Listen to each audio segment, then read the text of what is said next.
direitinho? Tranquilo? Sim? Então tá.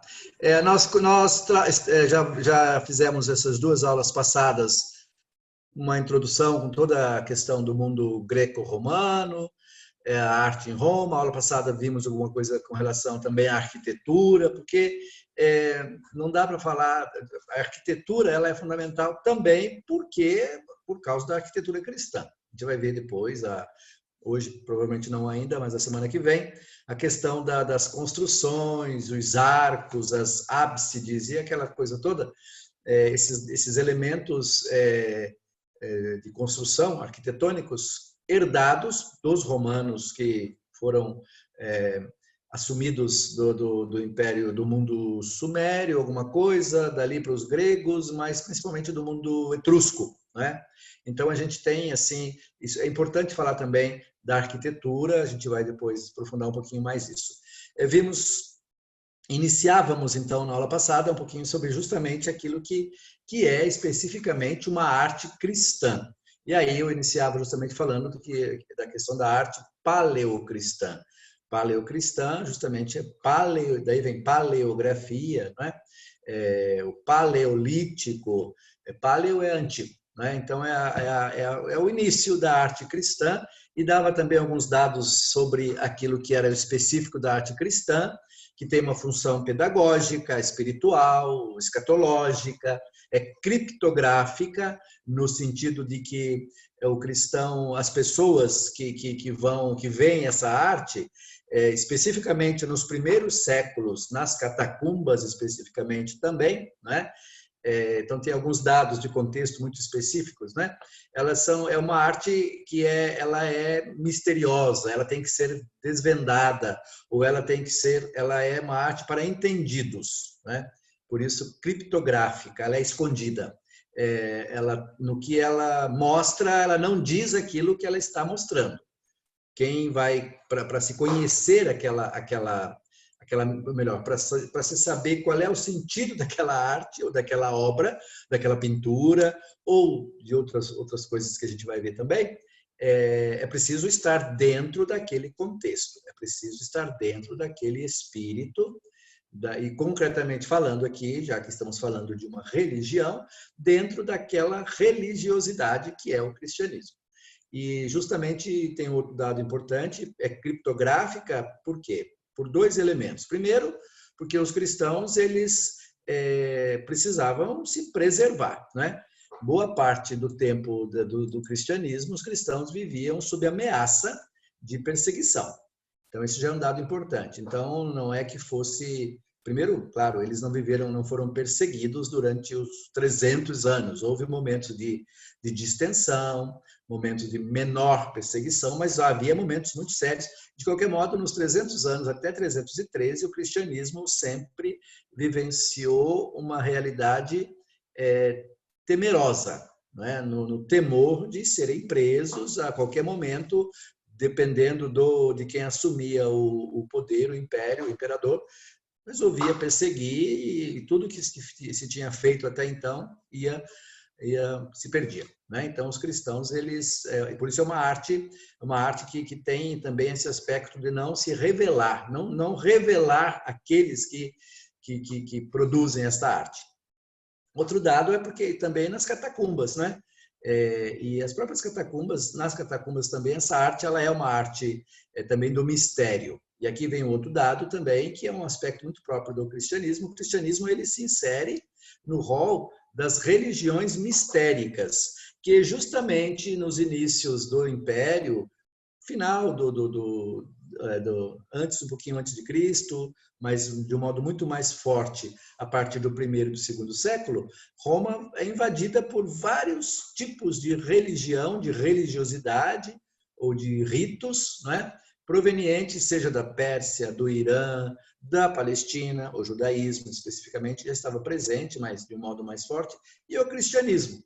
São as chamadas religiões mistéricas. São religiões em que a pessoa ela tem que ser iniciada, não é? Para ela participar, para ela conhecer, ela vai fazendo um processo de iniciação, e aí não é assim declarado abertamente para todos aquilo que é o conjunto de elementos que compõem aquele rito.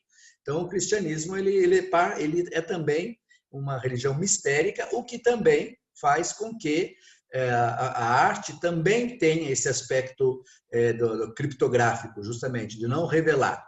E só mesmo quem estava dentro daquele contexto é que conhecia, de fato, esta arte, né? Outro aspecto importante que é bom destacar, né, é a arte das catacumbas. Especificamente, vamos falar aqui agora das catacumbas. Vou depois dar um toque um pouquinho mais, aprofundar um pouquinho mais sobre as catacumbas, justamente, o que eram, o que são, como é que se chegou a isso, né? Mas, quando se fala de catacumba, se fala de uma arte escondida, né? Uma arte onde estão também uma arte funerária. Então, essa arte, ela também ela é uma expressão daquilo que, da relação dessa religião, dessa religiosidade cristã com a morte, com os mortos. É uma pintura, é uma arte, são obras que falam justamente de esperança, né? De esperança, de consolo, de esperança na vida futura, a partir justamente dos dados do cristianismo, seja o que nós chamamos de paraíso, seja o que nós chamamos de vida eterna, os dados, ou melhor, os elementos que podem conduzir a essa realização. Então, a gente vai ter a representação também dos sacramentos, do batismo, da Eucaristia, não é? E aí, justamente, nessa busca também de passar uma esperança, um consolo, alguns dados específicos da vida de Jesus, algumas figuras, alguns símbolos, que são figuras também, mas mais do que isso, representam justamente um símbolo, né? São tirados também do Antigo Testamento. E uma coisa interessante, que eu acho que é importante destacar nesta introdução aqui, depois a gente vai ver isso concretamente, né?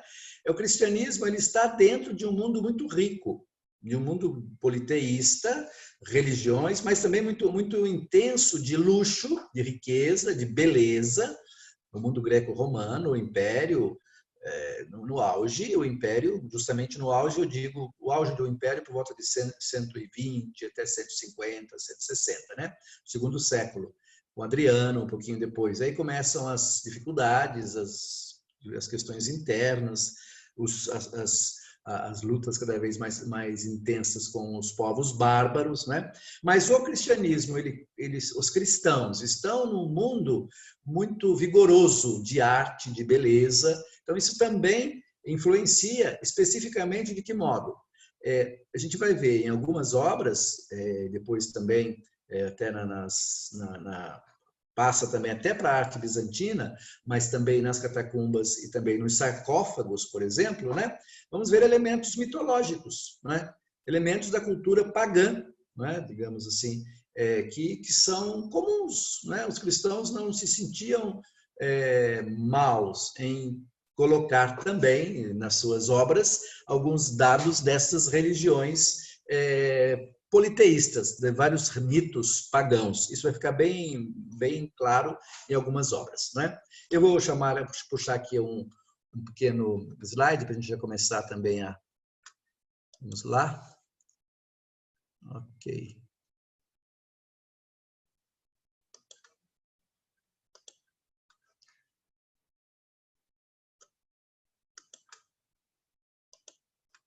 Espera aí.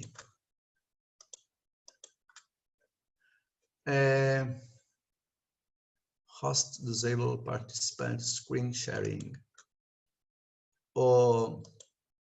Sim, lá vai.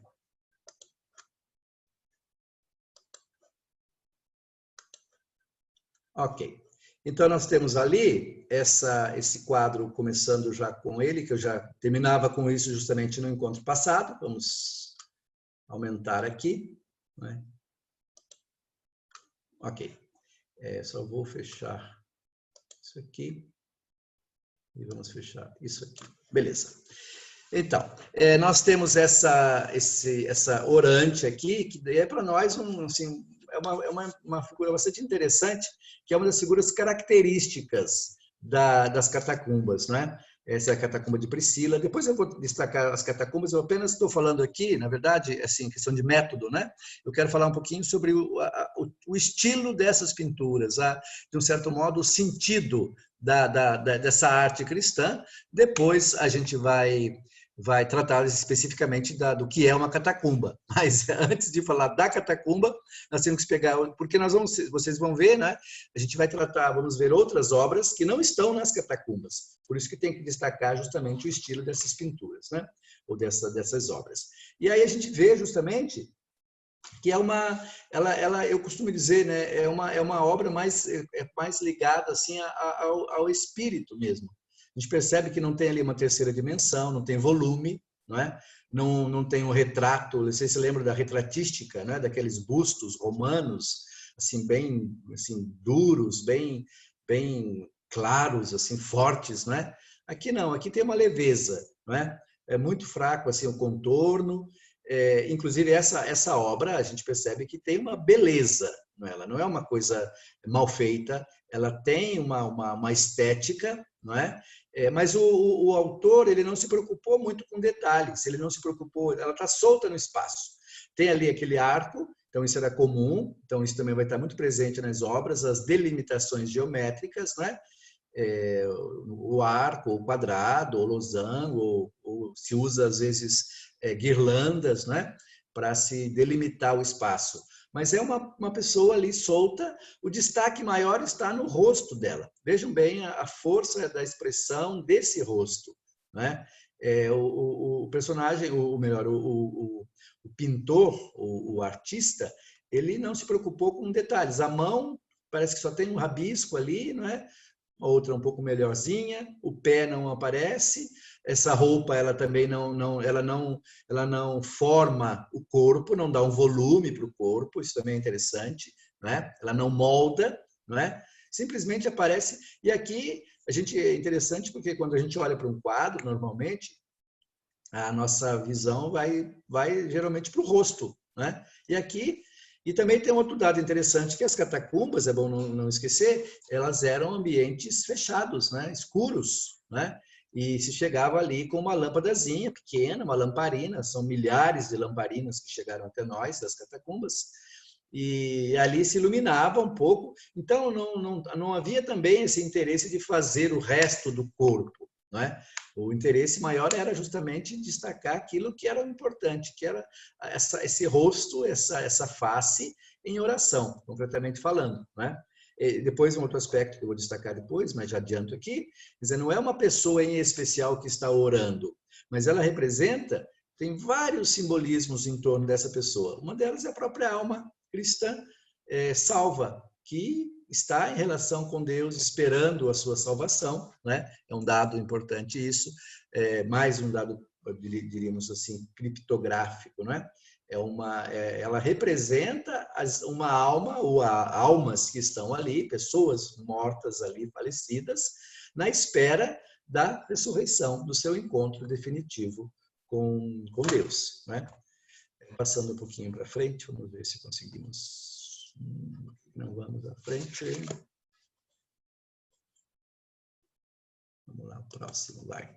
Aqui também, uma outra, aqui ela representa, acho que isso aqui explica bem aquilo que eu dizia, da geometria, né? Vejam que círculo bem feito, né? Provavelmente usou-se um instrumento para se fazer isso, mas é também uma orante, né? Aqui o rosto não aparece também especificamente porque muita coisa foi deteriorada ao longo do tempo, né?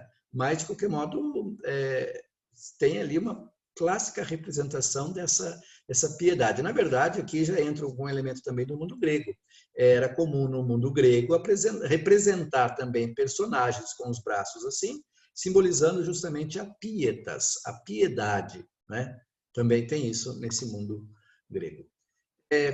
Um comentário que eu já fiz na aula passada, para continuar, né? Revelando a alma cristã os olhos do Espírito.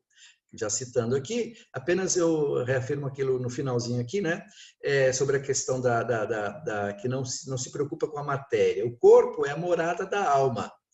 O corpo, é o receptáculo de algo muito maior, né? E aí a gente lembra o texto da segunda carta de São Paulo aos Coríntios. Levamos estes tesouros em vasos de argila. E aí eu já destaco na arte bizantina, por exemplo, as igrejas de Ravenna, bizantina do Ocidente, especificamente falando, no Oriente também, mas eu destaco do Ocidente.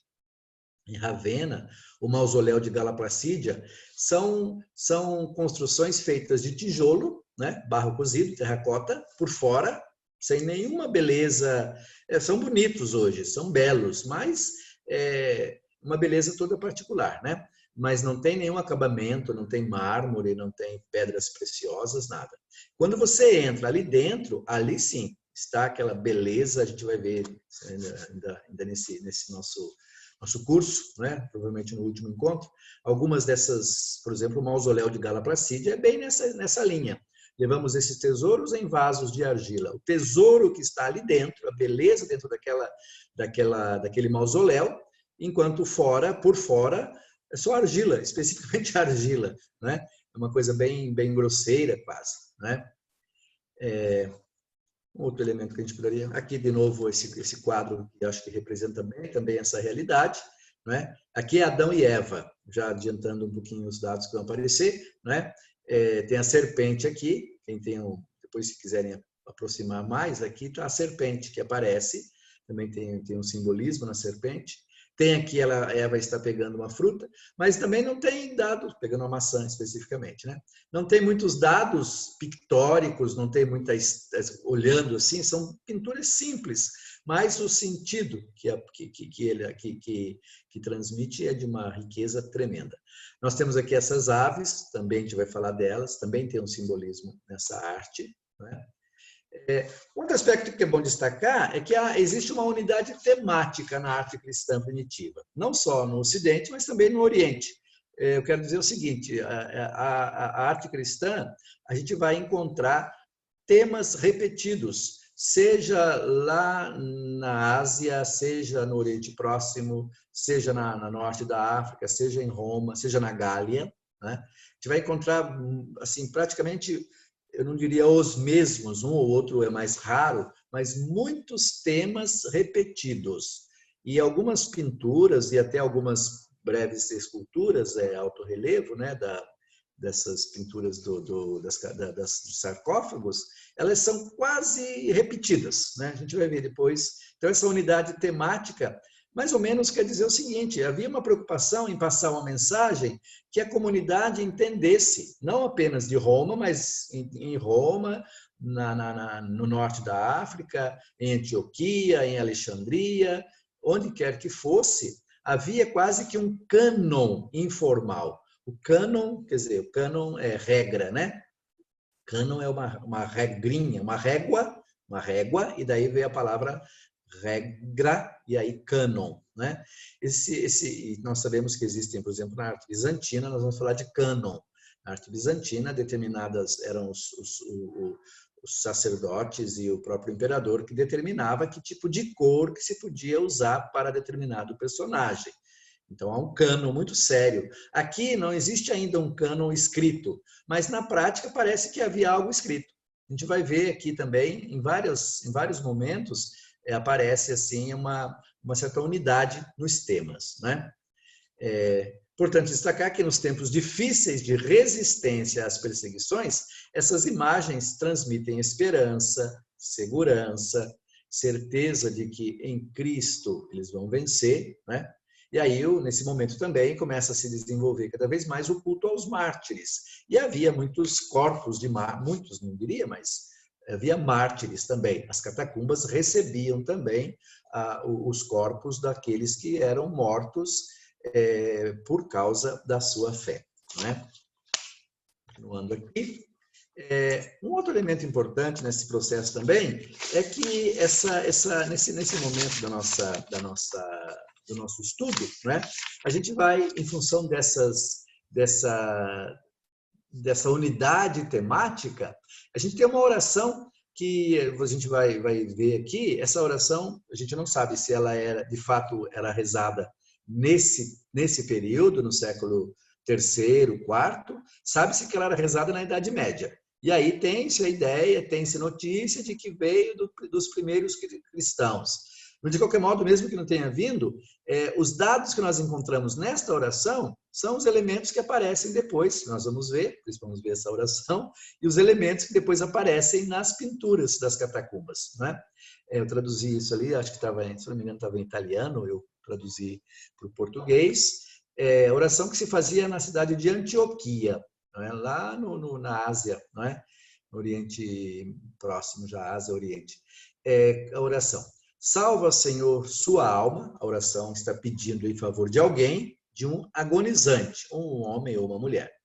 Salva, Senhor, sua alma, como livrastes a Enoque e Elias da morte comum, a Noé do dilúvio, a Abraão da cidade de Ur dos Caldeus, a Jó de seus males, a Isaque do sacrifício e das mãos de seu pai, a Lot de Sodoma e da chama, a Moisés da mão do faraó, rei do Egito, a Daniel da cova dos leões, aos 3 jovens do fogo da fornalha e da mão do rei perverso, a Susana de um crime inventado, a Davi da mão de Saul e de Golias, a Pedro e Paulo da prisão, e assim como livrastes a bem-aventurada Tecla, tua virgem e mártir, de tormentos atrozes, digna-te receber a alma de teu fiel servidor, ou fiel servidora, e faz com que goze contigo dos bens celestiais. Essa oração, nessa oração, não é? Primeiro é uma oração de esperança, né? Assim como o Senhor livrou todos esses personagens, seja da morte, seja das mãos dos seus algozes, seja da prisão, da tortura, do sofrimento em geral, do crime, no caso de Susana, né? De uma calúnia, pede-se então pela alma dessa pessoa, que o Senhor salve esta pessoa. E aí a gente vai ter estas várias invocações, né? Essas invocações, elas vão ser depois, a gente vai encontrar essas invocações em forma de pinturas, né? Praticamente todas elas. Eu diria para vocês que eu não encontrei algumas só, né? Tantas centenas, quase milhares que eu andei sondando e olhando, né? Por exemplo, o Abraão da cidade dos caldeus, eu não encontrei.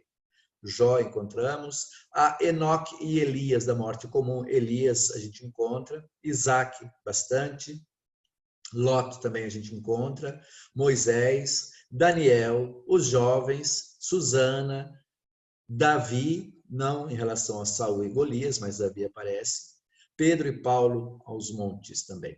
E aí, quando fala ali, como livrastes a bem-aventurada Tecla. Tecla é uma personagem, não é? Tem um apócrifo, né? A vida de Tecla, é um escrito apócrifo, é uma apóstola, digamos, uma discípula de Paulo, e é uma história bastante interessante, bastante, eu diria, lendária, não é? Com muita assim, muitas passagens bem assim, típicas das histórias de heróis, né? E ela também enfrenta a morte de vários modos, protegida por Deus. Então, essa oração, ela, de um certo modo, resume vários dos elementos que vamos encontrar depois. Ainda com relação àquela oração, prefiro colocar ali, né? Lembrar, então, que, de um certo modo, isso ali, de um certo modo, constitui esse cânone do que eu estava falando, né? Que isso a gente vai encontrar essas várias orações, essas várias intercessões, a gente vai encontrar, seja no norte da África, seja aqui especificamente essa oração é feita em Antioquia, mas seja no Egito, Alexandria e em Roma, a gente vai encontrar esses dados, né?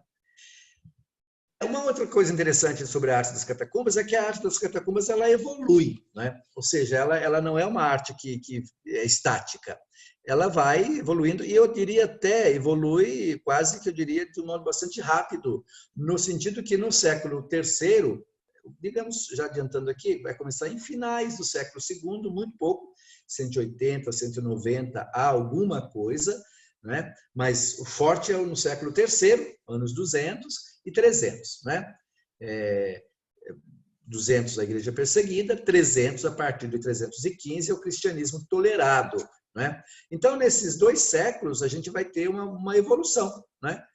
Quando a igreja é perseguida, a gente tem umas pinturas assim mais mais simples ainda, né? Os motivos são motivos muito específicos, ainda muito ligado ao mistério. Com a conversão de Constantino, o cristianismo ele passa a ser subvencionado pelo Estado, como está no texto ali, né? Então, Constantino e outras pessoas, nobres romanos, os cônsules, né, se tornam cristãos e passam também a apoiar a igreja, apoiar os bispos, né? Isso também tem influência sobre a arte. Em 380, o imperador Teodósio ele dá o golpe fatal contra o paganismo, quando ele declara que o cristianismo é a religião oficial do império, né?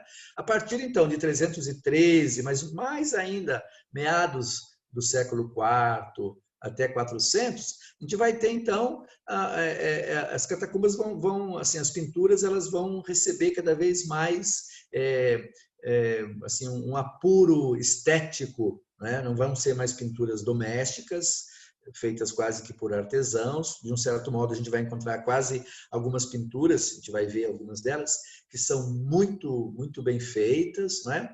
Quase já retomando o aspecto também de fazer o retrato, né? A retratística, que nós já vimos também nas aulas passadas, lá em Fayum, no Egito, né? As múmias com aquele rosto tão bem feito, a gente vai encontrar também isso. Então, as catacumbas, a gente também elas não têm assim sempre o mesmo estilo, elas evoluem.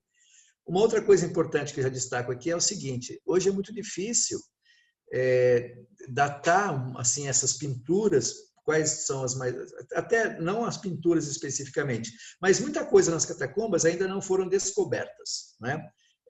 Eu trouxe aqui algumas coisas de 2016. Algumas partes ainda estão fechadas, e aí o trabalho de limpeza é muito demorado, né? São pouquíssimas, das cerca de 60 catacumbas em Roma, acho que tem umas 5 ou 6 só que são abertas ao público. Então, a gente não conhece muito essas pinturas, e provavelmente muita coisa ainda vai vir a ser conhecida. Mas, no geral, a gente tem, então, essa visão de uma arte que ela evolui com o tempo, a partir do contexto no qual os cristãos estão vivendo, né? É uma evolução dessa arte paleocristã, né? Um outro dado, vou falar depois da aniconia, mas aqui eu já adianto um pouquinho, né? O cristianismo também ele não tem esculturas, né? Os cristãos eles não fazem esculturas, a escultura é matéria. O cristianismo privilegia o espírito, né? E também, por outro lado, é uma oposição às esculturas, milhares de estátuas pagãs dos deuses que estão espalhados pelo império todo, né? Só a partir do século X é que a gente vai ter no Ocidente pequenas esculturas com românico, né? Vai se começar a se fazer esculturas também no cristianismo. Há também aqui ainda uma ou outra que a gente vai encontrar, né? Mas são esculturas em forma de relevo, né? Seja feitas de marfim, até de ouro, metais preciosos, muito pequenas, ou é a capa de um evangeliário, né? Ou é um díptico, são duas faces assim, a gente vai ver depois, né? Relatando a vida de alguém importante, e aí ali ele coloca algumas passagens do Evangelho, da Bíblia, etc., né? Mas não há. O que tem em termos de escultura, nesse momento que vai começar a ganhar força, a partir dos meados e finais do século IV, são os ícones. E ícone não é uma escultura, né? Ícone é uma pintura, mas também não é uma pintura, né? O ícone ele é uma forma de devoção específica. A gente vai falar um pouquinho depois também dos ícones. Temos algum material também sobre os ícones, né? Não se representa a cruz, não é? Não existe a cruz, o sacrifício da cruz. Não se representa também alguns dados, por exemplo, o nascimento, não se representa a ressurreição. Justamente cruz e ressurreição são dados mistéricos, né? Só quem entrava, os catecúmenos que conheciam, que iam aos poucos sendo formados, sendo catequizados, que começavam a entender esses mistérios relacionados à cruz, relacionados à ressurreição, à vida de Cristo. Claro, também a cruz não é representada porque é um escândalo, não é? a cruz foi o objeto da morte de Jesus, e então se evita de se representar a cruz. Mas as primeiras representações a gente vai ver nos sarcófagos, mas não é a cruz específica com o crucificado, né? A gente vai ter alguma coisa por volta já do século V, 400 e tanto lá para frente, né? Mas aqui nesse momento também a cruz não aparece. Aparece às vezes o cordeiro, né? Aos pés da cruz, assim, daquelas representações que o cordeiro simbolizaria Jesus Cristo, né? A proibição de imagens, né? As origens da arte cristã estão ligadas à herança do judaísmo monoteísta oriental, que não admitia a confecção de imagens. Nós sabemos disso, né? E os primeiros cristãos, a gente não pode esquecer, Jesus era judeu, Nossa Senhora, judia, os apóstolos, todos eram judeus. Aos poucos começam a entrar os pagãos, né? Os helenistas, né? E vai dar aquela crise complicada, nós chamamos de crise judeu-cristã, justamente porque é a crise em que há um grupo na igreja que admite que a igreja se abra aos pagãos, aos helenistas, né, aos gregos, e um grupo muito fechado que não admite. E aí vai vencer justamente o grupo de Paulo, que não, o que importa não é, e a questão fundamental também era a circuncisão, né? O que importa é a lei do coração, não é? É o amor, é a pessoa de Jesus, e aí basta o batismo, basta a fé para ser cristão, e aos poucos a igreja vai se desligando da sinagoga, né? Mas mesmo assim, mesmo desligando-se da sinagoga, a prevenção em relação a imagens, ela continua muito forte, né? Porém, a gente tem um dado, né, que os padres da igreja, que os apologetas, quando eu falo padres da igreja, penso que a maioria conheça, mas quem não conhece eu vou dizer aqui, inclusive padres devia estar com maiúscula aqui, né? Que são aqueles escritores que quando nós encerramos com o livro do Apocalipse, os escritos bíblicos da Revelação, os escritores continuam escrevendo, né? Então a gente vai ter vários personagens, especificamente a princípio no Oriente, né? Que vão Inácio de Antioquia, que é um dos primeiros, né? E depois vários dos seus discípulos. Vamos ter alguns grandes filósofos que já iniciam também a teologia, Orígenes, por exemplo, né? E por aí vai. Então esses são os padres da igreja, são os homens que escreveram sobre filosofia cristã, sobre teologia, né? E apologetas são aqueles que defenderam a fé cristã contra os ataques dos filósofos pagãos. Então a gente tem Irineu, Taciano, Tertuliano, entre outros, que até o século III são pródigos em condenar o feitio de imagens, né? Argumentando sempre a partir da idolatria pagã. Então lembrar, fazer imagens, ou até mesmo pintar, não era uma coisa muito pacífica. O cristianismo, ele praticamente, vamos dizer, ele cede, quase que eu diria, a essa tentação da imagem, porque o mundo greco-romano é o mundo da imagem, o cristianismo cede a essa tentação e as imagens começam também a entrar no mundo cristão. Porém, não nos esqueçamos, né? Inclusive essa rejeição vai permanecer, como eu coloco grosso modo, até o século IV, 300, 200 e pouco, e até entrado o século IV, a gente vai ter escritos condenando a feitura de imagens ou até pinturas, né? Eu não coloquei os textos ali porque é muita coisa e não precisamos. Eu ia talvez encher um pouco as paciências de vocês, mas são textos muito interessantes também. E a gente vai ter essas ruínas de Dura Europos na Síria. Se fala Dura Europos, outros falam Dura Europos, falando Europa, né? Mas eu falo Dura Europos, né? Lá na Síria. Por que você entende interessante? Provavelmente alguns de vocês já viram falar, já ouviram alguma coisa sobre essas ruínas. Aqui é o que nós temos hoje, é uma casa, é o que sobrou dessa casa, né? Imaginem vocês que essa casa ela era um quarteirão imenso, enorme, a gente vai ver o mapa, e ela tinha as paredes todas pintadas. Então havia no caso concreto específico aqui onde a gente vai falar, duas casas vizinhas, muito próximas uma da outra, vamos ter a planta dessas casas, Uma era uma capela cristã, uma igreja cristã, com um batistério, e uma outra era uma sinagoga. E aí, justamente é por isso que eu entro nesse aspecto da aniconia. Aniconia quer dizer aquele que não aceita ícones, né? A negação de ícones, né? Essa questão da aniconia, os judeus, sim, eles não aceitavam imagens. Mas, aqui entra um porém, nós vamos ter os judeus da diáspora, que são os judeus que vão, à medida que vão, sei lá, vão se desenvolvendo, vai se desenvolvendo o império, muitos judeus vão constituir verdadeiras colônias, né? Seja na Grécia, seja no Egito, seja em Roma, né?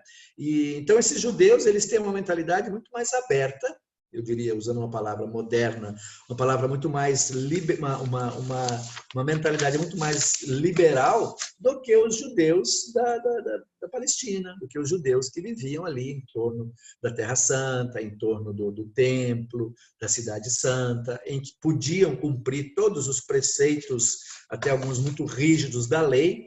Aqui, concretamente, estou falando de uma comunidade da diáspora. Na diáspora, o judeu ele tinha que se adequar àquilo que era o ambiente no qual ele vivia. Claro, sem perder a sua identidade, sem deixar de fazer os seus ritos, sem fazer nada de errado contra aquilo que era determinado, mas em algumas coisas que não eram essenciais, eles se adaptavam, não é? Inclusive, já adianto aqui, né? Com esses judeus, nesse grupo de judeus que Paulo vai começar a pregar o evangelho fora da Palestina. Quando ele faz as suas viagens, ele vai nas sinagogas da diáspora, porque lá eles são mais abertos, né? Então, isso faz com que, justamente, a gente vá ter aqui essa sinagoga de Dura Europos com pinturas, né? A Niconia, ela não é muito respeitada aqui. Só colocando aqui onde é que fica essa cidade, nós temos aqui o mapa do mundo do Ocidente, etc. Aqui temos a Síria, ok? Jerusalém, Síria. E aqui, seguindo o meu cursor, está a cidade de Dura Europos, que hoje não é mais uma cidade, ela está à margens do rio Eufrates, ela é no deserto, é pura areia, né? E naquela época era uma cidade um pouco mais, uma cidade até bastante desenvolvida, era um ponto de passagem do exército romano, né? E só que aqui, especificamente atualmente, como nós vimos ali naquela foto, hoje é deserto, é pura areia, né? Então ali havia uma sinagoga e uma comunidade cristã.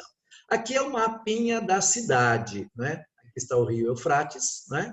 As margens do Eufrates, é uma cidade quase que numa caída, numa descida da colina, né?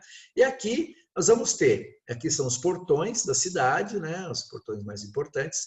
Aqui nós vamos ter uma igreja, né? Uma comunidade cristã. 2 ou 3 casas depois vamos ter a sinagoga. E um pouquinho mais na frente, se eu não me engano, aqui eu não consegui marcar, isso aqui é um portão, mas aqui, nesse espaço aqui, a gente vai ter um mitreu. O que é mitreu? Mitreu é um local do culto a Mitra, né?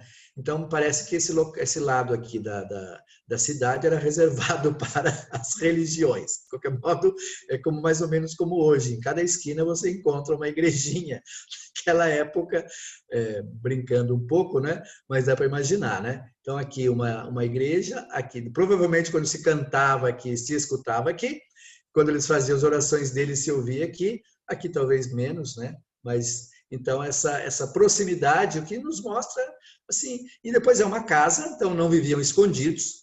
Essa cidade, ela foi destruída em 257, ok? O que quer dizer isso? Quer dizer o seguinte, os cristãos eles tinham, então, até 257, nessa região do Império, eles tinham uma casa de oração que muito provavelmente era conhecida de muita gente, se não de todo mundo. Não é um local escondido, não é um refúgio, ok? É ali na beira da rua, claro, tem várias casas, uma do lado da outra. Então, os cristãos eram perseguidos, foram perseguidos, né? A gente não vai deixar de falar que, de fato, a perseguição foi uma coisa muito dura, morreram centenas e milhares de pessoas, mas em alguns momentos onde havia paz, eles sabiam aproveitar a paz concedida. Mas aqui eu não estou falando ainda dos cristãos, eu estou dando essa introdução, porque vamos falar então da sinagoga, para dizer da aniconia, quer dizer, a sinagoga elas também faziam suas imagens. Imaginem vocês que coisa mais interessante. Isso aqui tudo, gente, não está mais no local. Isso foi levado para museus, não é? Em vários museus nos Estados Unidos, na Alemanha, tem várias partes disso aí, né? E é interessante que isso é como ela se apresentava na época, quando foi descoberta. Aqui é onde ficava a Torá, né? Então essa aqui é a sinagoga.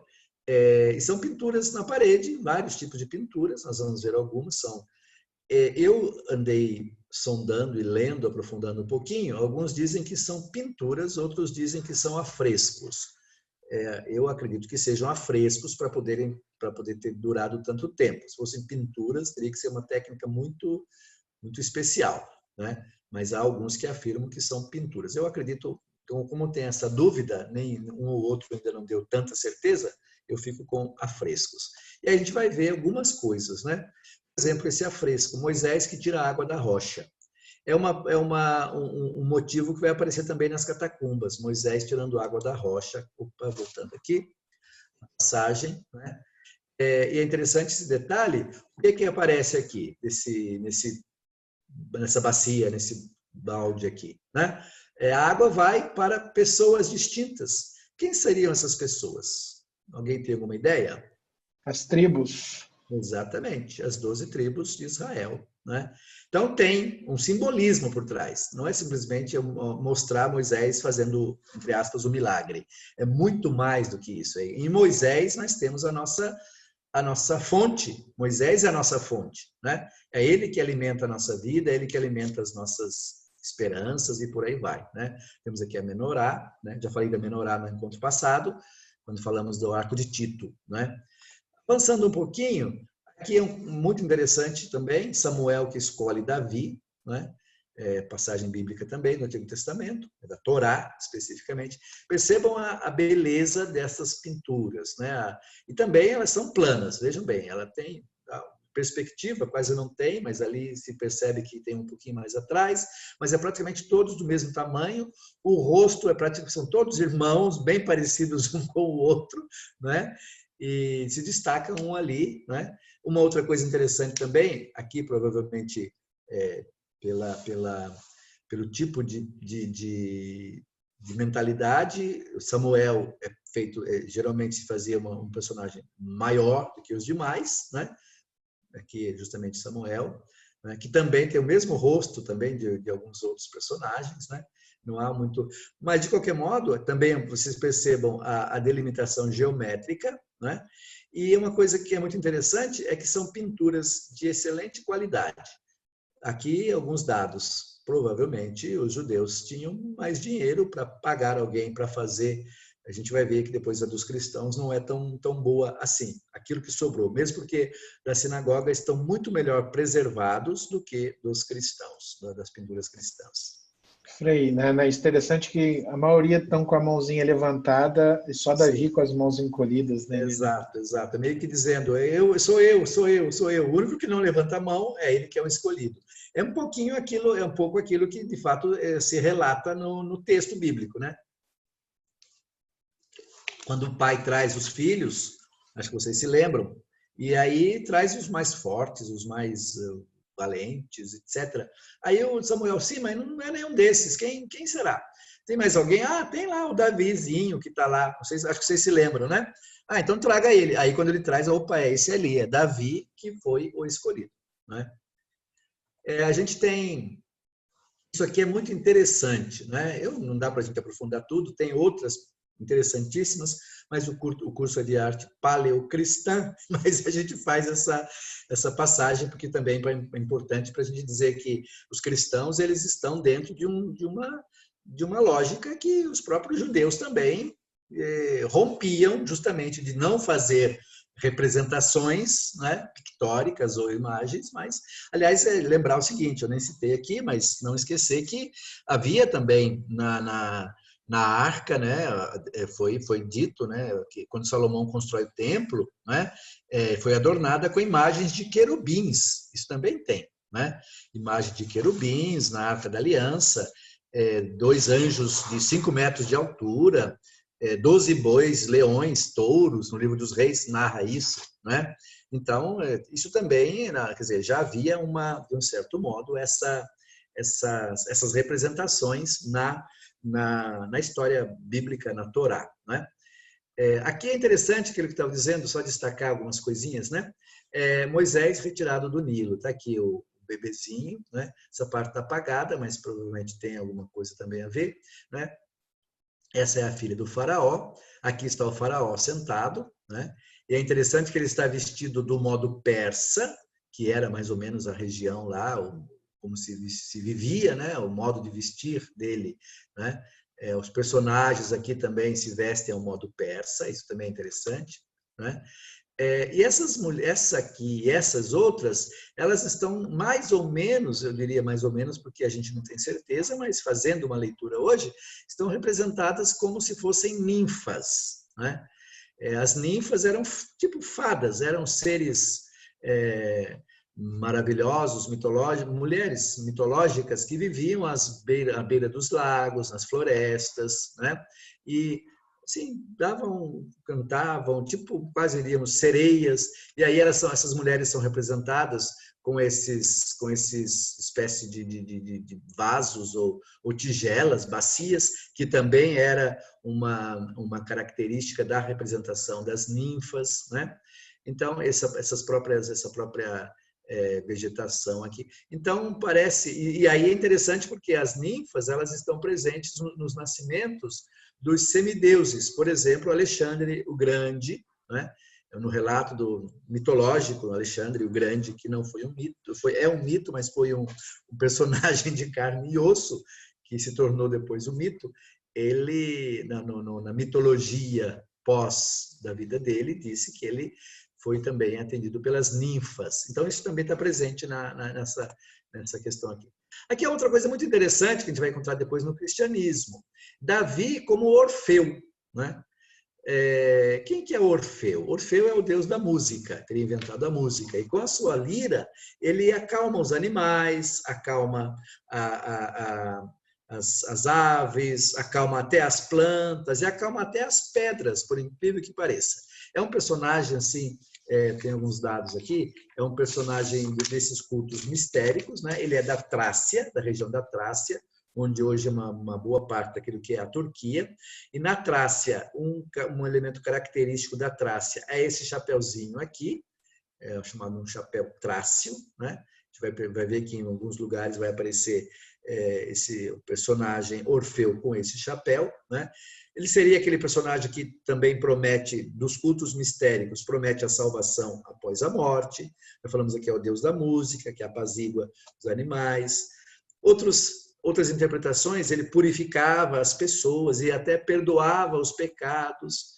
Isso que é interessante, quer dizer, essa mentalidade, né? E aqui tem a ver com Davi e a lira, melhor, Orfeu e a lira, Davi e a harpa, né? E a gente tem um salmo em que Davi tocava a harpa, né? Vocês sabem, né? O salmo de Davi tocando a harpa, mas também Davi tocando a harpa para acalmar Saul, né? Diz um texto, tem um texto bíblico, eu até anotei, mas não sei qualquer hora eu posso passar para vocês essa citação, né? Quando Davi estava encolerizado, vinha sobre ele uma cólera divina, Davi tocava a harpa e ele se acalmava, né? Então é interessante também esse aspecto de Davi como esse personagem meio mítico. Temos aqui os animais, né, que fazem parte, vamos encontrar de novo mais em outra parte. E aqui é uma representação justamente de quem? Jacó e os seus filhos, né? Interessante que ele está aqui sentado numa cadeira muito típica daquela região. Também interessante que vocês imaginem, esses personagens, eles são personagens que foram, eu diria, aculturados, né? A cultura própria, ela foi assimilada para representar esses personagens dentro daquela cultura. Como eu falei, isso aqui é típico da Pérsia, né? Isso aqui está assim porque a pintura mesmo, eles conseguiram apenas tirar um pouco aquilo que eram os traços, né? As cores praticamente desapareceram, isso também aconteceu. mas a gente tem uma representação muito bem feita, né? E aqui é o José, né? Esse personagem que foi vendido pelos seus queridos irmãos, foi vendido como escravo, né, a uma caravana, queriam matá-lo, tinham inveja dele, acho que vocês se lembram, e acabou que ele foi para o Egito, e no Egito ele se torna conselheiro do rei e acaba se tornando um alto personagem, e aqui depois o pai vai visitá-lo com os irmãos no Egito e ele apresenta os seus filhos ao pai, né? Então José que apresenta ao pai os filhos. Interessante essa representação também. Aqui, Davi, como Orfeu, né? Só para dizer que não era só lá, mesmo lá na região da Terra Santa, e no caso concreto em Gaza, né? Esse mosaico aqui foi encontrado, né? Um mosaico na cidade de Gaza, e aqui é o Orfeu romano típico de Palermo, né? Um mosaico, como o outro ali também, né? E aqui, concretamente, é o texto que eu havia dito. Quando o mau espírito de Deus se apoderava de Saul, Davi tomava a cítara, sua mão dedilhava, agora não consigo ler o que está escrito ali, a cítara, e Saul, aliviado e melhorava o espírito mau, se afastava dele. É o primeiro livro de Samuel, 16, 23. Né? Então, essa representação de Davi, aqui é o nome dele, né? Também na Terra Santa também se encontra essa representação. Aqui, só para terminar com relação à Dura Europos da parte da sinagoga, isso aqui é a Mitra, né? Foi encontrado também lá essa representação do deus Mitra, que mata o touro. Também é uma história bem da religião mitraica, é bem interessante, mas apenas para acenar essa terceira religião que se encontrava também ali naquela comunidade. Outra coisa, antes de entrar nas catacumbas, a arte cristã fora de Roma. A gente pensar também que fora, eu já falei, fora de Roma existia, sim, cristãos, e talvez até mais do que em Roma. Vocês viram na aula passada, se alguém não viu, tem lá, está gravado, né? Um dos slides eu mostrava justamente a expansão cristã no Império. E em Roma, especificamente, até o ano 300, os cristãos ainda eram um grupo pequeno. Havia um grupo muito grande de cristãos, inclusive no norte da África, né? Onde hoje é a Tunísia. Havia muitos cristãos na Ásia, na Síria, no Egito também tinha um bom grupo de cristãos, né? E aí, em todos esses lugares, foi produzida arte. Temos pouca coisa. Muito do que foi produzido já nos inícios, com as guerras, com as invasões, já foi destruído. O que sobrou depois, o Islã também acabou destruindo o resto. E muita coisa o próprio tempo se encarregou também de dizimar, né? Mas lembrar que em todos esses lugares foi produzido arte, né? E a gente vai dizer, não é só nas catacumbas, não é só em Roma, e não é só pintura, a gente vai ter objetos sacros, vai ter objetos, vários tipos, sarcófagos, lápides, inscrições, né? E aqui, volto agora de novo a Dura Europos, que é a igreja cristã de Dura Europos, que nós temos ali alguns exemplares muito interessantes. Aqui é um mapinha, é a planta da casa, né? Aqui, concretamente falando, essa é a escada, né? Tinha uma escada para subir e descer, provavelmente era na parte de baixo, tinha um teto ali, né? Havia 2, 3 andares em algumas dessas construções, comuns em Roma também, chamada isole, né? Eram predinhos, né? Em Roma, muito simples, nas periferias, e isso no Império também se repete, né? Chamadas isole, né? E aí você entrava aqui, e aqui a gente vai ter o batistério, tem inclusive aqui, a gente vai ver depois melhor uma representação, né? E aí uma outra sala, onde as pessoas se encontravam, um lugar para ensinar, provavelmente a catequese, uma sala, né? Isso é uma área de convivência, de pessoas de passagem, né? E aqui o local da assembleia, né? Onde as pessoas faziam suas orações, provavelmente se fazia aqui a partilha, né? Então, o destaque para o batistério. E é interessante que essa, como é que eu diria, essa formação, ela, de um certo modo, eu diria quase grosso modo, vai passar depois para a arquitetura cristã, né? Em que vai ter o local para oração, um espaço em algum canto ali para ensino, mas o batistério ele é separado da igreja. né? O batistério é fora. Claro que aqui é no mesmo prédio, mas o batistério é um local especial e é um local muito bem preparado. Isso vai passar depois para a arquitetura. Hoje a gente tem remanescentes, por exemplo, em Florença, né? A Catedral de Santa Maria del Fiore, o batistério é fora e é de uma beleza estupenda, né? O batistério da cidade da Catedral de Pisa, né? Vários batistérios hoje são remanescentes dessa mentalidade. E aí hoje, no mundo moderno, a gente vê nas igrejas que se constrói batistério dentro ali, do lado da igreja, ou até do lado do altar. Infelizmente, se perdeu essa importância desse momento, porque era o momento mais importante, assim, digamos, da comunidade, né? Claro, a Eucaristia semanal, diária ou semanal, geralmente semanal, no primeiro dia da semana, mas, né, se realizava, era Páscoa semanal, mas o batismo era um momento muito importante, momento fundamental da vida da comunidade, quando os cristãos renasciam para a nova vida, para a vida do Espírito, não é? Renasciam pela água, isso também é importante. Todos esses dados, que entra um pouco a questão da teologia, da liturgia, né? Todos esses dados, eles fazem parte vamos dizer, dessa arquitetura e da arte que vai cercar essa arquitetura. Aqui a gente tem uma outra visão, né, dessa construção, uma visão de cima. Aqui dá para ter uma ideia, o espaço aberto, né? Se entrava, a gente viu por aqui se sobe para o andar de cima, né? E entrando aqui você vem até o batistério. Imaginem que nós temos hoje esse batistério. Então, as pinturas cristãs, elas se encontram nessa área aqui. As pinturas que nós vamos ver, né? Nessa área aqui. E aqui entra outro dado importante que é bom destacar, que é o seguinte: os cristãos não tinham apenas a arte funerária, eles também tinham uma arte do sacramento, né? Eles não eram apenas uma arte. Só que aí é outro dado, essa arte de um local litúrgico, essa arte também ela vai depois se aparecer, os motivos vão ser também encontrados na arte funerária, também nas catacumbas, como nós vamos ver agora. Então aqui é o batistério, como disse, foi montado, foi refeito um local, muita coisa se perdeu, imaginem vocês, desde 277, né? 257 da era cristã, para ser descoberto no século XX, né? É muita coisa. Foi descoberto no século XX por volta de 1930, 40, né? Acho que são os dados que eu tenho na época entre a Primeira e a Segunda Guerra, né?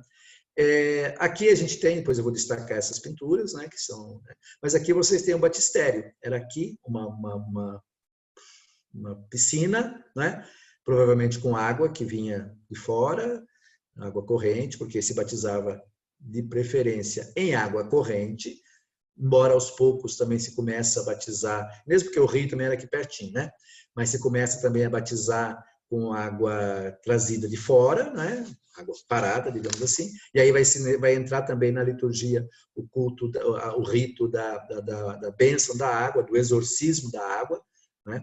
E por aí vai. Então aqui era local, também aqui tem uma pintura que a gente vai ver, né? Um afresco, e infelizmente está muito mal preservado, bem mais estão as pinturas da sinagoga, né? Isso aqui, então, é bem embaixo do batistério, né? A gente tem aqui alguns dados que são interessantes. Primeiro, esse aqui é o Bom Pastor, né? A gente vai depois destacar um pouquinho, só vou citar aqui, né? Não vou aprofundar agora não, mas quando eu for falar dos símbolos das catacumbas, a gente vai aprofundar depois o Bom Pastor, né? Na verdade, é uma representação de Cristo, mas também uma representação do paraíso, da vida, da esperança de uma vida que se renova, e por aí vai. São vários dados, não vou aprofundar aqui não. A gente tem aqui as ovelhas, né? Percebendo aqui, pastor, as ovelhas, a água está aqui embaixo. O que mais que vocês conseguem ver aí nesses detalhes aí? Duas pessoas aqui embaixo. Quem seriam essas duas pessoas? Adão e Eva, né? Interessante, né? Parece aqui de novo, Adão e Eva, nós já mostramos uma vez, né? Então aqui também Adão e Eva. Então, é um local de salvação, de esperança, de vida nova em Cristo, mas lembrando também que um dia nós pecamos, a fraqueza humana, os primeiros pais, né? O pecado original, né? Isso também está presente ali. E, ao mesmo tempo, a certeza de que há uma vida nova possível em Cristo, que cuida de nós, que nos guia por águas, lembrei da passagem, por prados, campinas verdejantes, né? Isso aqui é interessante, isso é na parede que vai em direção ao batistério, né? E aqui o que são essas? São duas mulheres carregando uma coisa na mão, uma tocha, e ali na frente... Sim. O que seria isso? Alguém tem alguma ideia? Sugestão? Ligada a virgens, a tocha, a iluminação, pureza. Sim. Na verdade, são mulheres, né? E elas estão indo em direção à tumba de Jesus, né? No dia da ressurreição. Aqui é a tumba de Jesus, aqui é o símbolo do ressuscitado, né? Percebam que ela está olhando para isso, né? E, infelizmente, eu, como disse, sobrou pouca coisa, mas essa aqui está levando o quê? Um pote com o quê? Com os olhos, para ungir o corpo. Lembra essa passagem? Essa aqui eu não saberia dizer se está levando, parece que não, ou tem alguma coisa também na mão dessa, né? Mas elas estão indo com a vela, de manhã é cedo, estão com uma tocha, porque foram de manhã, no domingo, bem de madrugada, quando ainda estava escuro, vocês se lembram dessa passagem, né? A gente reza, a gente lê essa passagem no domingo justamente da ressurreição. Maria Madalena e a outra Maria. Exatamente, que vão ao encontro de Jesus no túmulo, e ele já ressuscitou, e de um certo modo está aqui, já está ressuscitado, já aparece aqui nessa passagem, né? Certo? É interessantíssimo. E é justamente o quê? Esse aqui é o caminho para a bacia batismal, né? Passando daqui, elas chegam até o batismo na parede. A pessoa está envolvida, a pessoa que vai ser batizada, ela está envolvida nesse ambiente simbólico muito profundo, né? Um ambiente muito, muito, assim, eu diria, espiritualizado mesmo. E, de novo, a importância da pessoa, ela está catequizada, ela está iniciada no mistério, porque senão, para ela aquilo ali não quer dizer nada. Mesmo para nós mesmos hoje a gente não entende muito, né? É uma outra mentalidade, mas quem estava ali dentro, naquele momento, para ser batizado, geralmente adulto, né? Se batizava também criança, mas nesse momento aqui, a grande maioria são adultos que são batizados. Se preserva muito forte isso. Então é muito forte essa... Para mim é muito interessante essas passagens. Ali é ligar a morte à ressurreição, tá? Sim. Morre, ressuscita, a pia fica onde ressuscita. Exato. A pia é a vida nova. Através da água nascemos para a vida nova, né? Aqui a gente tem alguns muito, muito mal preservados, mas graças a Deus dá para saber o que é. Pelo menos isso, né? Que é justamente o quê? O que é isso aqui? É um barco, estão vendo? Um barco, e o barco também é um elemento que vai aparecer como símbolo, né? São vários elementos marinhos ligados à água. A gente vai ver nas catacumbas. Embora eu, sinceramente, nas catacumbas eu não encontrei barco, não. Procurei, deve ter, alguns, mas porque é uma representação também, barco. Tem uma outra, mas não é na catacumba. Mas, de qualquer modo, o barco, aqui está, quem seria esse? Pedro, que caminha sobre as águas em direção a Jesus, né? Aqui está um pouquinho menos claro, ou mais claro, não sei, mas é assim como ela se apresenta hoje. Aqui está um pouco menos claro, mas aqui. Então, Pedro caminha, quase que afundando, né? Está para baixo, e Jesus que segura na mão dele, né? Então, também, nesse ambiente batismal, percebam a água, né? Jesus é aquele que segura nas nossas mãos, é aquele que nos sustenta, e é interessante seria interessante imaginar como é que era pintado esse rosto de Jesus, porque a gente vai ver que isso também é muito interessante nas pinturas das catacumbas, né?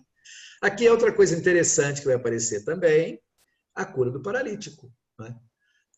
Jesus que faz esse milagre, mas mais do que o milagre, né? Jesus é aquele que cura de todos os males.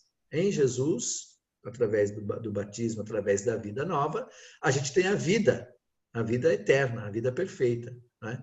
Aqui é um rabisco, né? Como é que foi feito, como é que é isso aqui. E aqui está, o original está assim, né? Imagine o estado disso, mas é assim que é. E é interessante porque esse jovem paralítico, ele está carregando o quê? Carregando a cama dele, né? E Jesus está dizendo, meu filho, vai, pega a tua camalinha e vai embora, né? Anda, vai e anda, não é mais paralítico. Aqui aparece um pouquinho o rosto de Jesus, né? Mais ou menos aqui. Aparece sem barba, imberbe, isso aqui é interessante, né? Então, isso é a cura do paralítico também. Mais em frente. Aqui é um outro interessante, a samaritana. Só tem um pouquinho que aparece aqui, mas é no mesmo estilo depois que vamos ter nas catacumbas, né? O vermelho forte, a cor forte é uma característica das pinturas romanas, antes de ser das catacumbas, é da pintura romana. Nós vimos lá as pinturas de Pompeia, Herculano, né? Também o aspecto geométrico. E a mulher aqui, que tem um balde, vai aparecer em outras pinturas também, uma espécie de um balde tirando água, né? Provavelmente aqui era um quadro completo, mas a gente não tem. Só temos essa parte desse quadro, que eu também acho muito interessante. Antes de entrar nas catacumbas diretamente, a gente tem aqui alguns testemunhos do norte da África também. A gente viu aquele ali na Síria, né? Só para a gente ter uma ideia, assim, eu acho que é importante, é curso de arte cristã das catacumbas a Bizâncio, mas a gente tem, antes das catacumbas, ou contemporaneamente, ou concomitantemente às catacumbas, a gente tem uma arte presente em tantos outros lugares, não necessariamente arte funerária, como vimos lá em Dura Europos, mas também funerária, que a gente vai ver aqui agora é bastante coisa de mortos, né, ligados à esperança na vida eterna. Então, no norte da África, essa experiência, né, uma região onde havia muitos cristãos e grandes nomes, Cipriano de Cartago, Tertuliano, Agostinho de Hipona. Aliás, hoje é o dia da mãe de Santo Agostinho, Santa Mônica, e amanhã a gente celebra Santo Agostinho, né? A vida monástica teve a origem no Egito, nós sabemos, né? Santo Pacômio, Antão, Basílio, né? Os grandes monges da vida monástica, anacorética, no Egito, e dali depois se espalha pela Palestina, pela Síria, né? E aí a gente vai ter, quer dizer, o cristianismo muito forte, uma presença muito, muito vigorosa, mas chegou pouca coisa para nós. Alguma coisa a gente tem. E aí a gente tem uma delas aqui nessa cidade de Adrumeto, hoje se chama Susa, e o nome muçulmano é Djémila, que quer dizer a mais bela, né? E também a cidade de Tabarca. A maioria dessas obras está nesses museus, né? O mais importante desses museus é o Museu do Bardo, na Tunísia. Esse museu ele ficou tristemente famoso porque, não sei se vocês se lembram, alguns anos atrás teve um atentado terrorista, uma pessoa entrou e fez alguns reféns e matou mais de 20 pessoas, acho que umas 22 turistas de várias nacionalidades, e acabou que depois entrou a polícia e acabou matando essa pessoa. Então, foi nesse museu, que é um museu muito bonito, muito bem feito, e ali, entre tantas coisas preservadas, temos muitas coisas também cristãs. Aqui uma ressalva, eu vou mostrar para vocês algumas coisas que já são um pouco mais posteriores ao tempo das catacumbas, século IV, século V, mas eu acho que é importante porque, eventualmente, depois a gente não vai ter como falar dessa arte específica do norte da África, mas vale a pena a gente destacar. Aqui tem a tumba de Félix, não é? É um personagem cristão, e aqui tem os símbolos que a gente vai ver depois, né? O Ki, Rho, Alfa e Ômega. Isso aqui é tudo em... Como é que nós falamos? Em mosaico, não é? Mosaico, esse louro é uma típica representação pagã, não tem nenhum problema para eles de colocar uma representação da pictórica pagã junto com o cristianismo, né? Também personagens típicos, a ave, que representa a alma que está sendo levada para o paraíso. Tem esse barco aqui. Eu li, preparando para vocês, né, aprofundei um pouquinho esse dado aqui, que ele era uma pessoa que trabalhava com barco, com navegação. Eu tenho a impressão que foi um furo do cara que fez esse comentário. Por quê? Porque o barco é uma representação típica cristã, né? Não é necessariamente alguém que tenha trabalhado com barco. Pode ser, não é? Não estou dizendo que não tenha sido, mas, eventualmente, é um barco cujas velas estão, vejam, elas estão sendo infladas pelo vento, insufladas, e esse barco está indo em direção à vida. E o barco representa também a igreja, representa a comunidade de fé, né? De qualquer modo, tem esse nosso caro amigo Félix. Aqui as catacumbas de Adrumeto, como eu falei, na cidade de Susa, na Tunísia, né? Catacumbas enormes, a gente tem tem alguns dados aqui, né? No norte da África. Essas catacumbas são catacumbas muito grandes, a gente vê o tamanho delas. Se não me engano, são 3 catacumbas que estão abertas, uma 4ª catacumba ainda não foi explorada, né? Provavelmente haja mais catacumbas, né? Onde exista arte cristã.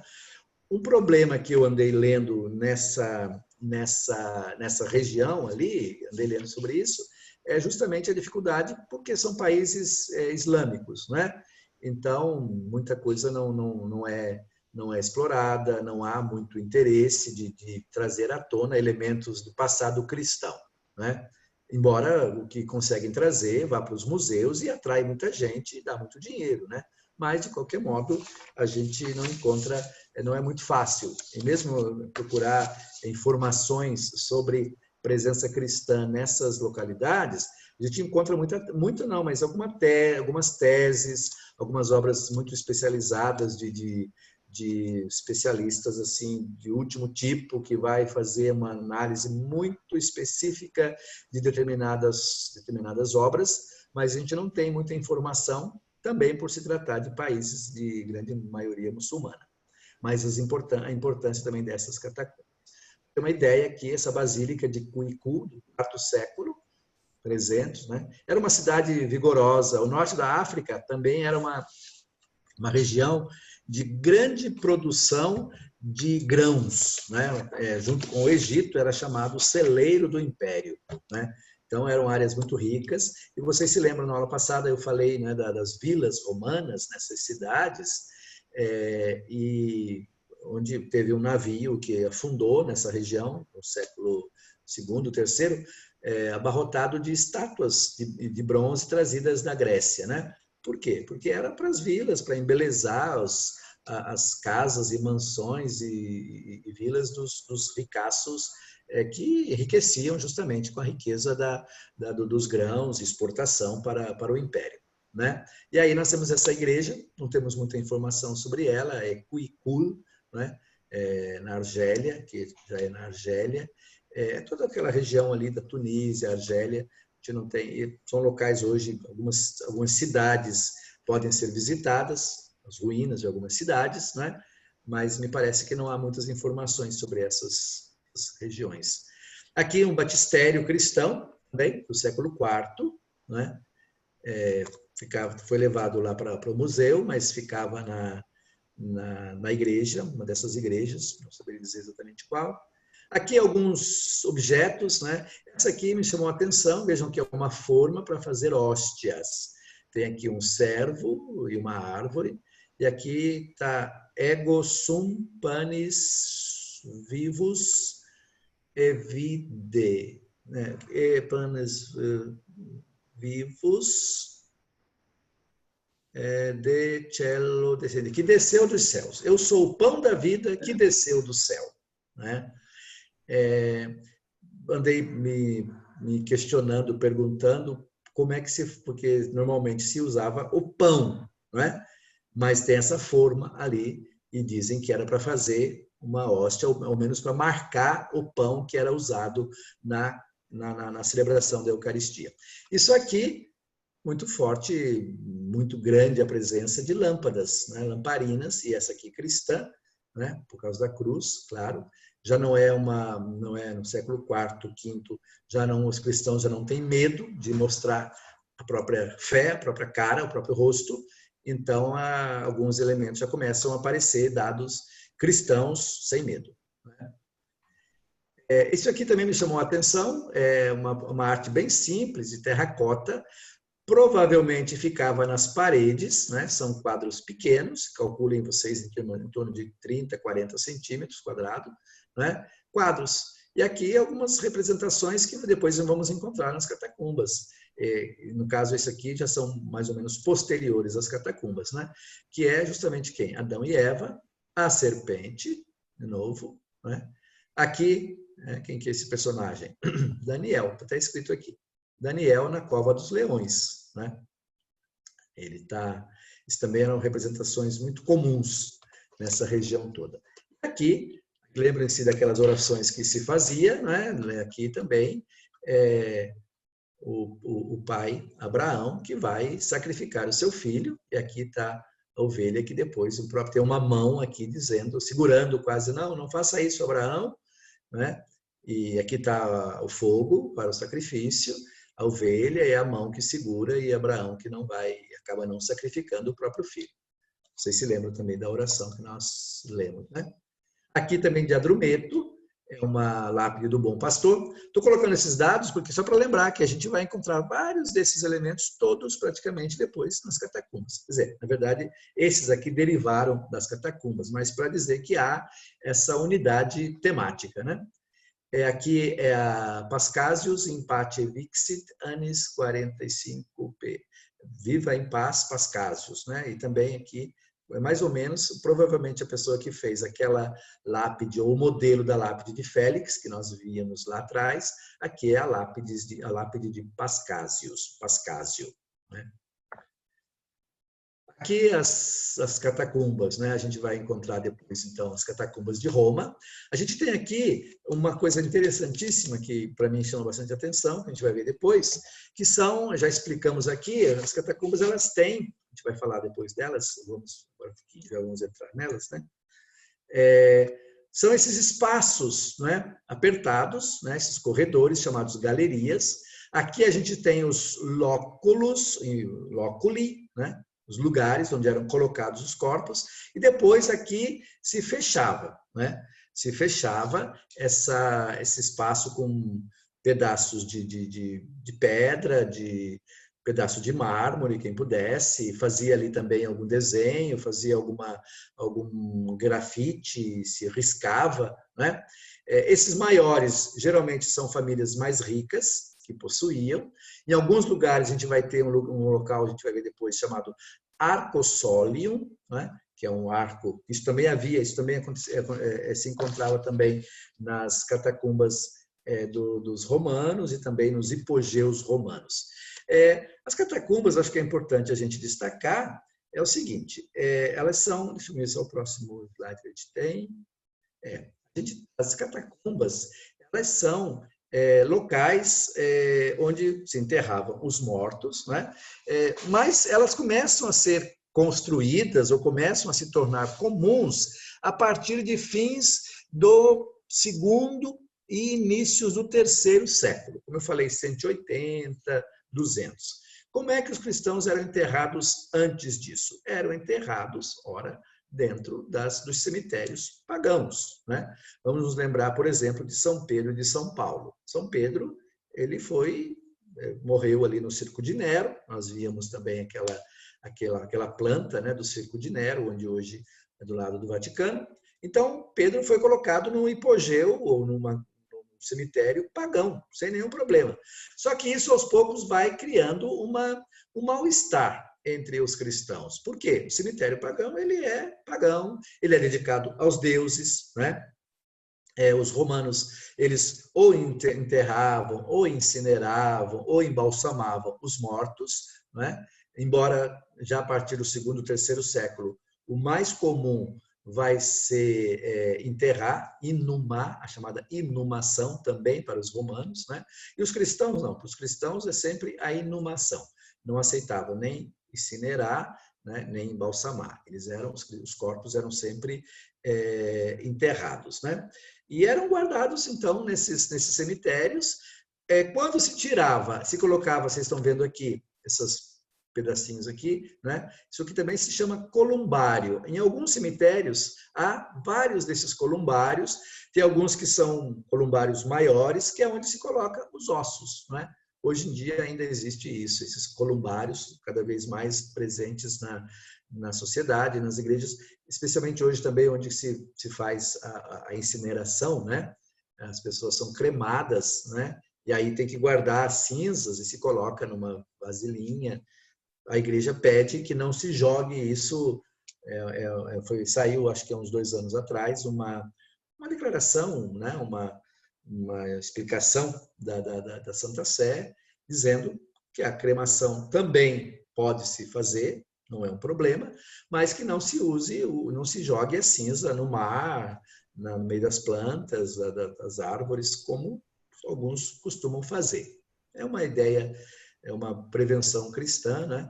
É que essas cinzas sejam guardadas no local, preservadas. Então, também se tem essa ideia do columbário. Outro elemento importante desse nosso curso é que essas catacumbas, elas vão ser enterradas nas catacumbas e os cristãos só são enterrados em catacumbas, né? Agora, como é que surgiram essas catacumbas? Os cristãos escondiam-se ali nas catacumbas, era para fugir dos romanos, nada disso. Essa é uma questão que tem que ficar bem clara, e acho que para vocês, muitos de vocês já né? As catacumbas eram local de enterrar as pessoas. Então, vocês imaginem corpos em estado de decomposição nesses vários locais ali, em vários estados, quer dizer, corpos que chegavam cada dia, no cemitério grande, né? E iam se escavando cada vez mais. Então, o cheiro era horrível, é um local escuro, apertado, não é um local para reunião, não é um local para oração, melhor, orações longas, celebrações, né? Eventualmente se fazia uma oração rápida e vamos embora, né? Então, não era um local de esconderijo. Os romanos sabiam que havia esses locais. Começam a surgir nos arredores de Roma, próximo à Via Ápia, primeiro, e aí vocês se lembram, eu mostrei para vocês nas aulas da aula passada, aquela entrada da Via Ápia no tempo do Império, que era cheia de hipogeus, cheia de monumentos funerários, não é? Porque os romanos enterravam assim, acima da terra, na superfície, mas eles também tinham as suas catacumbas. Então, não era um local de esconderijo, não era um local de culto. Havia, eventualmente, um espaçozinho maior, não é? Onde havia ali, eventualmente, um papa, um mártir enterrado, que se sabia da... Então, ali se fazia, eventualmente, em algum momento, alguma oração, se procurava preservar esse local também, não deixar muitos corpos ali, né? Então, era um local um pouquinho mais adequado, mas não era comum, muito menos um local de esconderijo. Que alguém tenha se escondido aí durante a perseguição, pode até ser, mas não era um local propício, não é? a isso, né? Isso eu acho que também é importante, né? Era um local também chamado cemitério, o cemitério falava em sementeira, não é? O corpo é uma semente que vai ser colocada na terra e que um dia vai desabrochar, vai ser depositado, não é? Há também uma hierarquia nessas catacumbas, chamada hierarquia, eu diria quase pós-mortem. Por quê? Como eu disse, não, vou passar isso aqui, depois eu volto.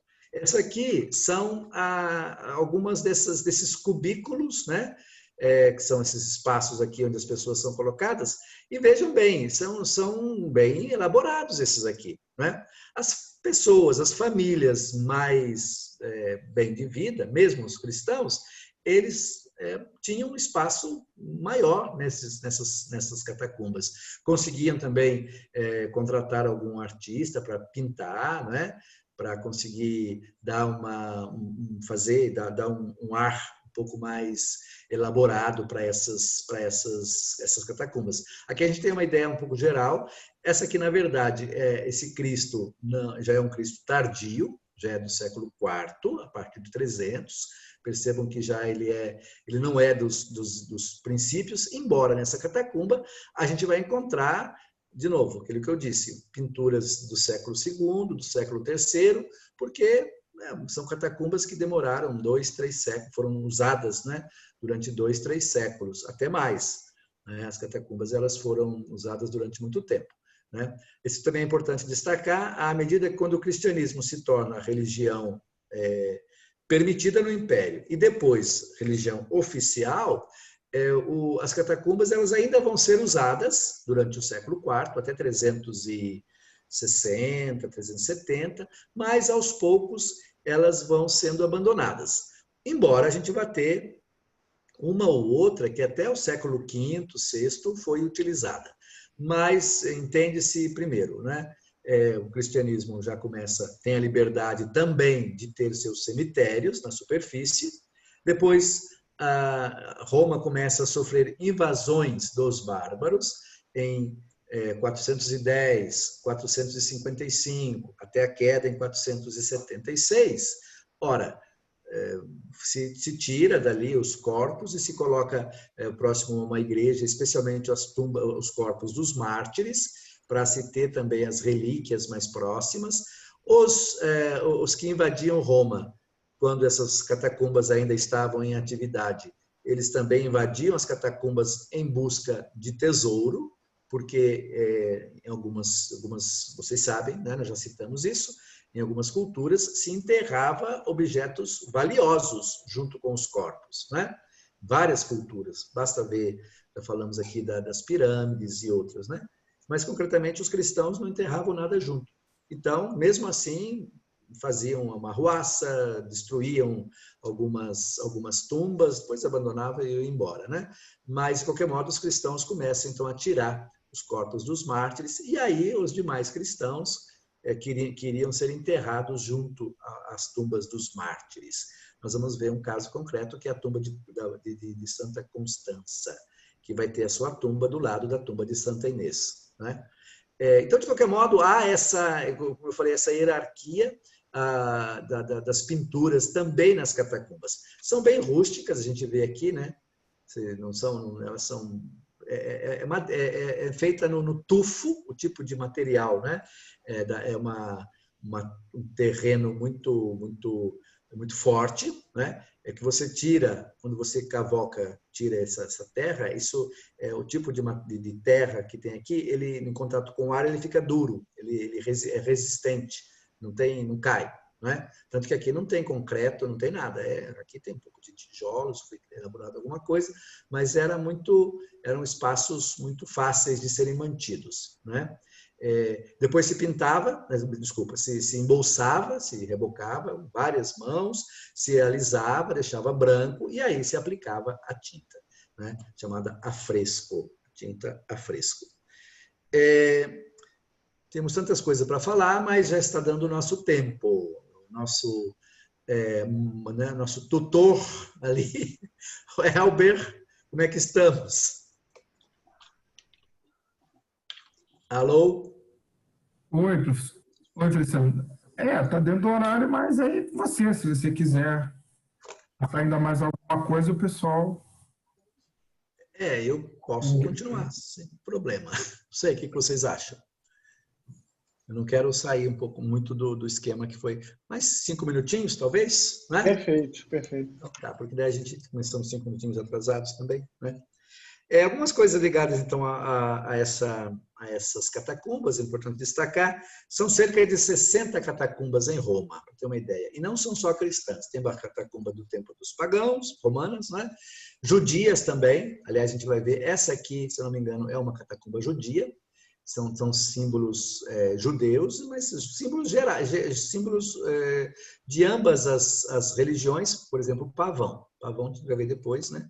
É típico da cultura, das várias culturas, das várias religiões, né?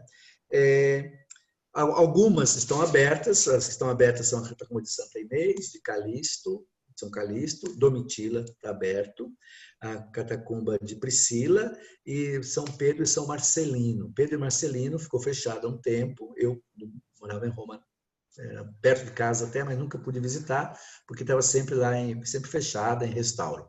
Foi aberta nos últimos anos e tem coisas belíssimas, como a gente vai ver. Né? São Sebastião também, acho que pode ser visitada, São Sebastião também. Então, essas catacumbas, elas foram ganhando assim um status também dependendo das pessoas que estavam enterradas ali dentro. A São Calixto, ela é a catacumba, ou melhor, o cemitério, podemos dizer assim, oficial da Igreja de Roma, não é? Porque ali eram enterrados os papas. Né? Calixto foi o que cuidava, quando era diácono, ele era o responsável por esse cemitério, pois ele ficou papa e quando ele morreu, ele foi enterrado ali, aí pegou o nome dele, Catacumba de São Calixto. Né? E ali tem a famosa cripta dos papas, eu ver se é a próxima. Exatamente, né? Cripta dos Papas, tem vários papas enterrados ali. Papas são os bispos de Roma, né? Antes de serem papas, temos os bispos de Roma, depois viram papa, né? Algumas catacumbas eram de famílias ricas, ou melhor, algumas catacumbas não, onde surgiram essas catacumbas eram terrenos de famílias ricas. A gente tem, por exemplo, Domitila. Domitila é uma das maiores catacumbas de Roma. Tem dados controversos. Alguns falam em torno de 26.300 tumbas, outros falam de 150 mil tumbas. É uma discrepância muito grande, mas quer dizer que é muita, muita tumba, né? Eram muitos corpos enterrados nessas catacumbas. A Flávia Domitila, para ter uma ideia, ela era neta do imperador Vespasiano e era sobrinha do Domiciano. Então, era uma pessoa da alta sociedade, né? Que se tornou cristã, acabou sendo presa e teve que renunciar à própria fé, não aceitou, preferiu a morte. Tendo morrido, esse terreno que era da família dela acabou aos poucos se tornando essa famosa catacumba de Domitila, né? Então as catacumbas surgiam também assim. Os cristãos, muito deles também de pessoas pobres, não tinham muito a princípio, né? Mas aos poucos, à medida que o cristianismo vai avançando no império, vão entrando pessoas mais bem situadas economicamente, né? Já falamos aqui então das catacumbas judaicas também. Tem uma das mais importantes, a catacumba de Viadino, na Via Latina, foi descoberta em 1956. Provavelmente era uma família judia e cristã, havia membros judeus e cristãos, porque é uma catacumba onde se encontram os vários tipos de representações judaicas e representações cristãs. Isso também é interessante. Como eu falei, tem catacumba no Império praticamente todo, né? Até na Espanha, já falei, mostramos aqui do norte da África e outros lugares também. A gente tem muitas catacumbas espalhadas pelo Império, embora as mais importantes e algumas das mais bem preservadas estejam justamente em Roma, não é? Como eu falei, as pinturas, geralmente, dos começos, né, do tempo da perseguição, do século III até o início do século IV, as pinturas elas são um pouco mais simples, né, com toda a espiritualidade, com toda a beleza própria da estética da espiritualidade, mas elas não têm um apuro estético que vão ter depois, à medida que o cristianismo vai avançando no império, vai se tornando uma religião liberada ou privilegiada e depois reconhecida, né? De qualquer modo, quem pintou essas primeiras imagens? Provavelmente, como foi dito, pessoas que tinham um certo dom, não eram artistas, de repente até a própria pessoa que trabalhava ali, os chamados fossores. O que são os fossores? Eram aqueles que abriam esses buracos, que abriam e era um trabalho duro, tinha que abrir no escuro, frio, né? Tirar a terra para fora, provavelmente trabalhadores braçais que também tinham ali algum dom e faziam também essas pinturas. Depois, no escuro, então, muitas lamparinas foram encontradas também, né, para iluminar esse ambiente, né? E por aí vai. A gente vai ter muitas dessas catacumbas de outras regiões, né? Como eu falei, uma questão hoje complicada é justamente nos países que ainda hoje são de origem de maioria islâmica, né? No cristianismo, provavelmente haja coisas muito interessantes nesses países, mas não podem ser escavadas, não podem ser nem visitadas, né? É muito trabalhoso fazer essas pesquisas, mas com certeza o cristianismo, os primeiros cristãos produziram muita arte nessas catacumbas, nesses ambientes onde eram enterrados. Na próxima aula nós vamos tratar um pouquinho dos símbolos, dos inícios então da arte das catacumbas, os símbolos, pinturas e as esculturas que nós encontramos nas catacumbas. Ok?